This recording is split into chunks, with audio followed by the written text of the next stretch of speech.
Ensuite, nous allons expliquer ce qui concerne l'Évangile, se dire ce que l'apôtre Paul a écrit sur l'Évangile dans l'Épître aux Romains.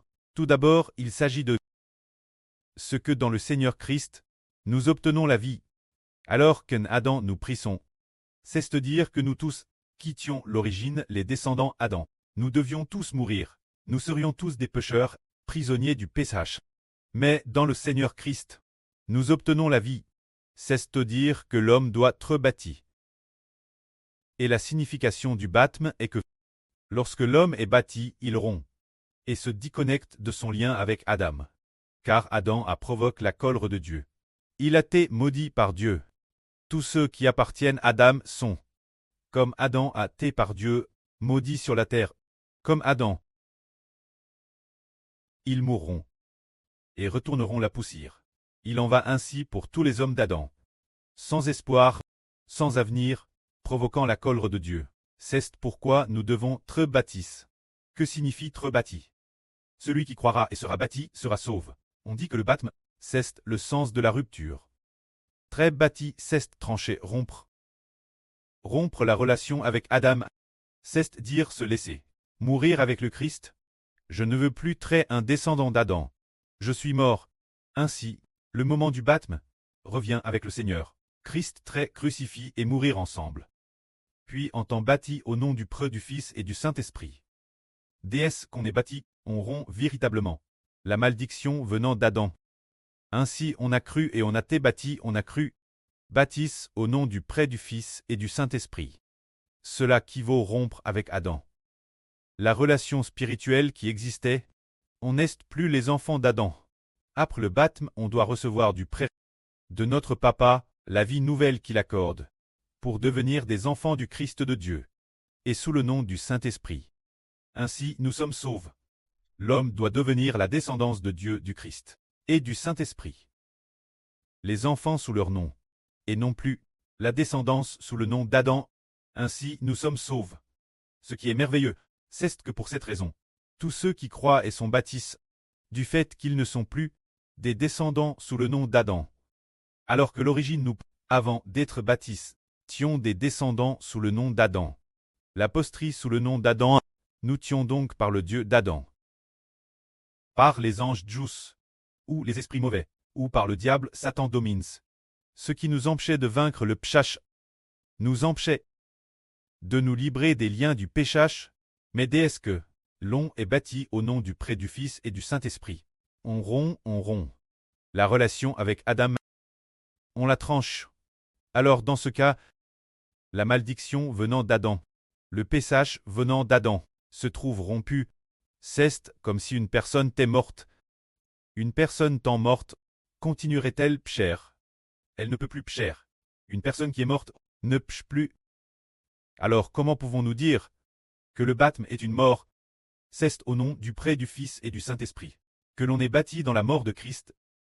Alors Christ est mort pour nous, et nous sommes bâtis en sa mort. Ainsi nous sommes avec Christ, morts ensemble. C'est pourquoi Christ devait, notre Seigneur Jésus-Christ, devait être crucifié. Il a été crucifié, et nous, au nom du Près du Fils et du Saint-Esprit, sommes bâtis en Christ, ce qui équivaut au baptême d'eau, nous unissant la mort de Christ. Ainsi, Christ en mort, notre baptême en Christ nous fait mourir aussi avec le Seigneur Christ, et très enseveli avec lui. Par conséquent, puisque l'homme est mort, la malédiction a cessé, le péchage a cessé, et la relation avec Adam cesse au moment de la mort, se dire au moment du baptême, rompu avec Adam. Ainsi, le moment du baptême, qui vaut n'avoir plus aucun lien avec Adam, cesse rompu. La malédiction est rompue, le péchage est rompu. C'est pour cela que, ne voulant plus être les descendants d'Adam, car la descendance d'Adam est marquée par le péchage, c'est une vie ennemie de Dieu, qui provoque la colère de Dieu. Cette vie a pris fin par le baptême. Elle a cessé, le péchage a cessé. Ainsi, après être sorti de l'eau, nous avons une vie nouvelle en nous. La merveille de cette vie nouvelle. Après le baptême, et puis, dès que nous sortons de l'eau, c'est qu'une TRS merveilleuse. Vie nouvelle entre en nous. Ce moment-là, cette vie nouvelle, semble invisible à nos yeux physiques, mais après 2 ou 3 mois, on découvre que notre propre vie a changé, qu'on aime plus le monde, qu'on apprécie plus le monde, et qu'on ne le recherche plus, pour ne plus penser qu'aux choses du royaume de Dieu et du Seigneur Christ. Et dans notre esprit, nous ne commettons plus le péché parce que nous sommes morts. Baptise avec Christ. Crucifix avec lui, le péché est donc mort, la malédiction est donc morte. C'est ainsi que pour tous ceux qui croient l'Évangile, le baptême est nécessaire. D'abord se faire baptiser, et après le baptême, seront le lien avec Adam. Une fois rompu, nous sommes sauvés. Le Seigneur Jésus-Christ nous sauve, mettant son esprit, l'esprit du prêt en nous. Et nous avons une vie nouvelle. Cela signifie que ceux qui sont baptisés sont libres du péché. Avant d'être baptisés, nous étions contre elle par le péché, esclaves du péché, serviteurs du péché.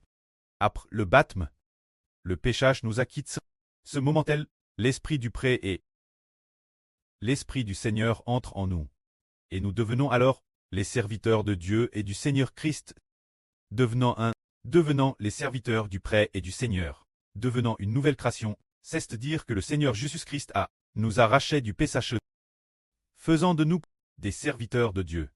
Désormais, nous ne sommes plus sous le pouvoir du péché, mais sous l'amour de Christ. La GRCS de Christ, la GRCS de Dieu, sous la grâce du Saint-Esprit. Quand sous la loi, cela signifie que l'homme est, par exemple, l'Ancien Testament est appelé l'alliance de la loi. C'est quand l'homme est encore pécheur qu'il y a la loi. L'homme sans péché n'a pas de loi. C'est-à-dire une vie de péché. Par exemple, les gens de l'Ancien Testament étaient des pécheurs, c'est pourquoi ils avaient la loi de Moïse, la loi sur les tables de l'alliance, pour dominer sur l'homme, mais une fois que l'homme est mort, la loi ne peut plus dominer sur lui. Alors, pendant que l'homme est encore vivant, comment peut-il se libérer de la loi, c'est en appartenant au nom de Christ? Ainsi, l'homme n'est plus soumis au contre de la loi. La loi maudit l'homme. La loi dit « Tu ne tueras point. Tu ne commettras point d'adultère. Quiconque commet toutes sortes de péchés doit être contraint par la loi. » Mais maintenant nous avons été bâtis en Christ. Nous sommes morts. La loi ne peut donc plus nous gouverner. Et nous ne péchons plus. Avant d'être baptisés, nous étions esclaves du péché. Maintenant baptisés, nous sommes morts. Par exemple, si un homme devient l'esclave d'un homme terrestre puissant, alors quand cet esclave meurt, il est libre de la domination de son maître. Auparavant, quand nous ne connaissions pas le Seigneur, qui était notre maître, c'était le péché, l'esprit du diable, l'esprit de péché de Satan, l'esprit de péché des anges Tchous, l'esprit de péché habitant en nous, qui était notre maître, notre Dieu. Autrefois, nous vivions pour le péché qui habitait en nous. Le péché nous dominait, nous étions devenus esclaves du péché. Maintenant, nous sommes morts, tout comme un esclave qui meurt est libre de la domination de son maître. Nous avons été baptisés, morts avec Christ. Le péché ne peut donc plus nous contrôler. Ce moment-là, nous appartenons Jésus-Christ qui nous a rachetés. C'est ainsi que nous vivons sous la guerre et non sous la loi. Alors, qu'est-ce que la GRC? La Grèce, c'est Jésus-Christ. La GRCS, c'est Dieu. La GRCS, c'est le Saint-Esprit. Et auparavant de qui dendions-nous? Du diable de Satan. Des anges de Chous. C'est pourquoi. L'époque, nous étions sous le pouvoir du péché, ce qui signifie vivre sous la domination de la loi. C'est cela qu'on appelle sous la loi. Les personnes contrôlées par le péché doivent toutes vivre sous l'accusation de la loi, sous la loi qui montre que nous sommes coupables, sous une telle condition. Maintenant, il y en a un qui nous a rachetés. Quand nous avons été baptisés, nous disons, au nom du Preux du Fils et du Saint-Esprit. Baptisé la sur Jaouan. Eh bien, ce moment-là, la sur Jaouan a été baptisée. Alors, sous l'autorité de qui la sur Jaouan se place-t-elle? Sous l'autorité du Prêtre, sous celle du Fils, sous l'autorité du Seigneur Christ, sous celle du Saint-Esprit, du nom du frère Hébert, sous son autorité. Dans ce cas, la sur Jaouan appartient. Qui est son Seigneur? Le Seigneur Jésus-Christ est son Seigneur. Et qui est son Dieu? L'Éternel est son Dieu. Et qui est son berger? Le frère Hébert est son berger. Alors elle se place sous ces trois autorités. Mais avant d'être baptisée, avant de connaître le frère Hébert, bien que la sur Jaouan ait entendu parler du salut du Seigneur depuis son enfance. Ce moment-là, Elle n'avait pas encore une foi complète, ni une compréhension totale. Car la vraie époque était erroneux, mais un point correct était que, là sur Zhaowan aimait le Seigneur et aimait les autres, et voulait croire au Seigneur, mais elle ne comprenait pas encore complètement. Ainsi, il y avait alors l'esprit d'un ange Chu, qui contrôlait la sur, faisant en sorte que la sur se soumette l'ange de Chu, sous son pouvoir, se soumette aux esprits maléfiques ou Satan. Sous l'autorité de cet esprit, alors elle poque selon le contrôle de l'esprit de Satan et du Psh. Elle vivait dans le Pshach. Plus tard, quand elle a entendu l'évangile du frère Héber, quand elle a entendu le frère Héber prêcher la vraie, tout son cœur s'est tourné vers Dieu, vers le Saint-Esprit, et s'est plat sous le nom du frère Héber. Eh bien, sa vie a changé. Ce qui était l'intérieur, ce qui habitait auparavant en tant que maître, l'intérieur de la surme, se dire l'esprit du péché, a été terrasse. Après cela, la sur s'est libre du péché. Plus tard, après avoir été baptisée, elle a compris qu'elle appartenait Dieu, au Saint-Esprit et au nom du Seigneur Christ. Et depuis lors, elle vit chaque jour pour Dieu, pour le Seigneur et pour le frère Héber. Elle ne vit plus pour ses pshpas. Ainsi, en vivant pour le pshach, bien qu'elle ait travaillé dur pour gagner de l'argent, et qu'elle ait fait beaucoup d'efforts pour cela, elle n'a jamais été heureuse.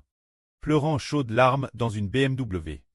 Assise dans une BMW, sans le moindre sourire, se sentant Thérèse déprime, sans en connaître la raison, sans aucune joie, comme si ce n'était pas la vie qu'elle recherchait.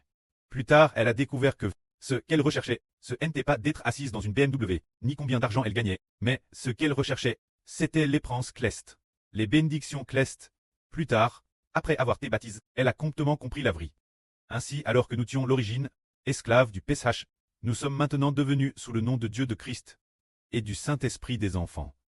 Auparavant, nous ne recevions pas l'amour de Dieu, du Seigneur et du Saint-Esprit.